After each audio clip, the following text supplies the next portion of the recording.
Thank you, Lovelda, and it's great to be speaking at AdvantEdge. I want to speak about how we need to reimagine business in the new reality. The last 17 to 18 months have been tumultuous, disruptive, at the same time transformational for the businesses and enterprises of this world.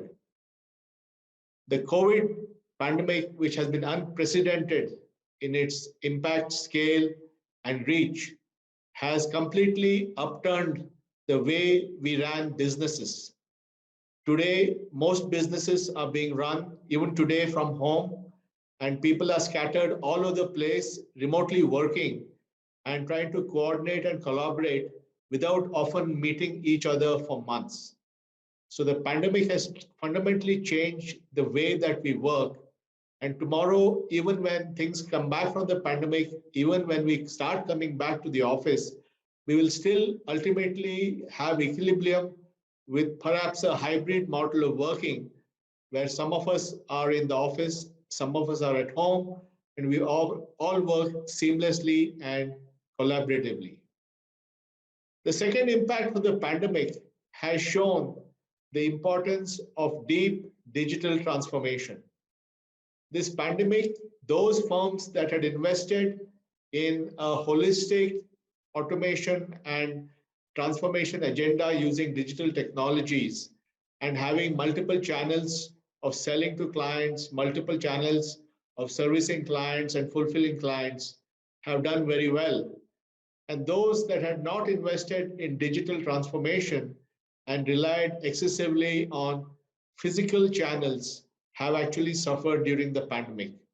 And therefore, every company in the world and every board in the world is thinking of how they need to do deep digital transformation. And the expectation is that today, for example, in the West, about 5% of GDP is spent on digital technology and transformation. And this is expected to go to 10% of GDP by the end of the decade. And therefore, we're going to see a massive push across the world in terms of enhancing and accelerating digital transformation.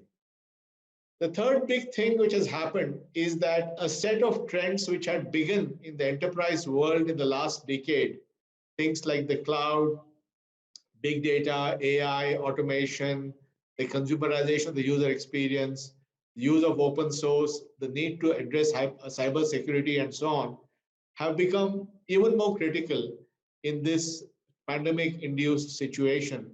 And therefore, companies are moving dramatically to increase their role in using these new technologies. In particular, we have seen the massive rise of AI and automation and improvements in technologies of machine learning and deep learning, and the fact that companies are now sitting on huge amounts of data, which are creating lots of opportunities to fundamentally transform the business processes that we have, as well as develop new kinds of bots and other things which can deliver value. The pandemic has also shown us that we no longer can afford to rely on legacy systems. And legacy systems will have to be transformed and modernized. Some of the modernization will happen through process re-engineering and workflow automation. Some will happen through fundamental restructuring. But there is no more time to waste now on the modernization of our whole systems, mining processes, coming up with new workflows, workflow automation, and so on. And therefore, I think we are at a very exciting time as the pandemic starts to withdraw, as we re-energize ourselves and our efforts. And I'm really glad that AdvantEdge is going to be talking more about these things. Thank you very much. Wow, Nandan, that was a very insightful session indeed. For large businesses today, intelligent automation will only reach its full potential when it reaches full scale. So we've got a lot of questions coming in. Let's pick a few questions for you to respond to. So here's the first question. In this vastly digitized world, how will human potential shape up? And what is the role of AI and automation in the same? Well, I'm a strong believer that AI and automation is to amplify human potential. It is not to substitute human potential. And therefore, we have to use technology in a way that productive, efficient, effective, empowered people in our firms are able to do more using technology. And therefore, we have to find the right balance and see what is it that humans can do, which is activities of interaction, empathy, and counseling and consultation. And what is it that machines can do? And then come out with very integrated workflows that combine human beings and these machines or bots in a way that they not only deliver a seamless user journey for the clients, but they also amplify the potential of the people who work for us. That's a very interesting perspective, Nandan, on unleashing the human potential with AI and automation. I've got another question here. What do you think are the implications of this transformative human potential on the enterprise?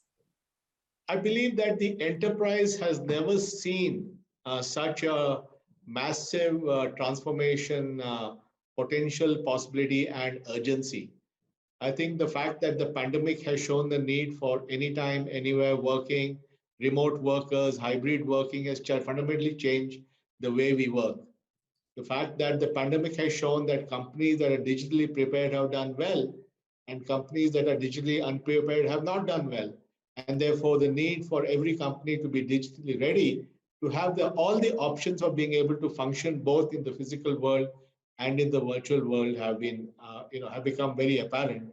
And every board and every company in the world is seized with this requirement to become much more digitally transformed and building optionality in the way they work and creating modern infrastructure for that using all the tools we have.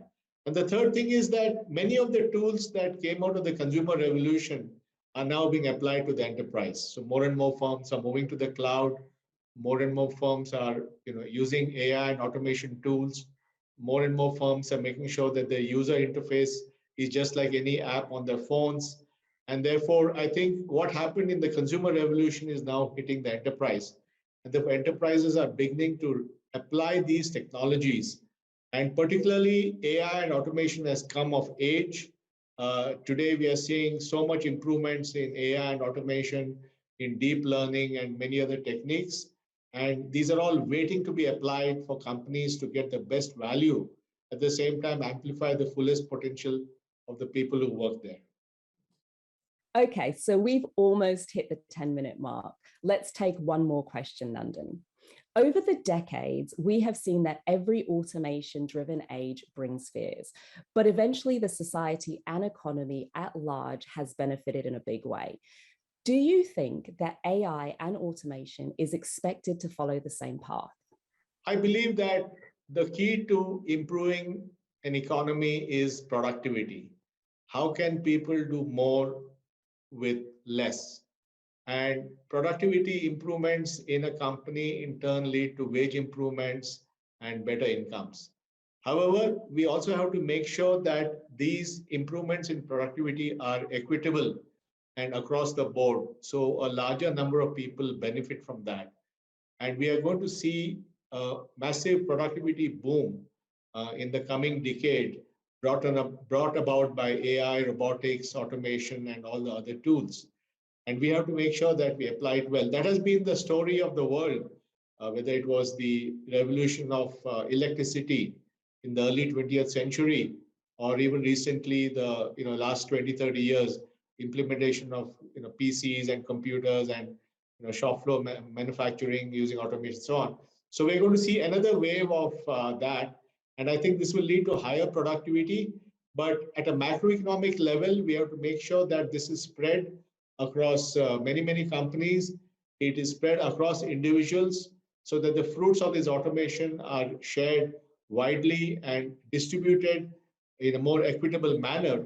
And that is, of course, the challenge that all of us have as technologists and leaders to create this much more equitable automation so that productivity, incomes, and well-being improves for everybody.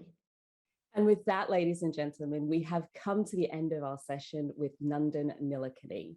Once again, thank you again, Nandan. We appreciate you taking time out for today and what has been a very insightful session. I'm sure the audience has valued your perspectives and experiences and that you've been able to share over the last 10 minutes.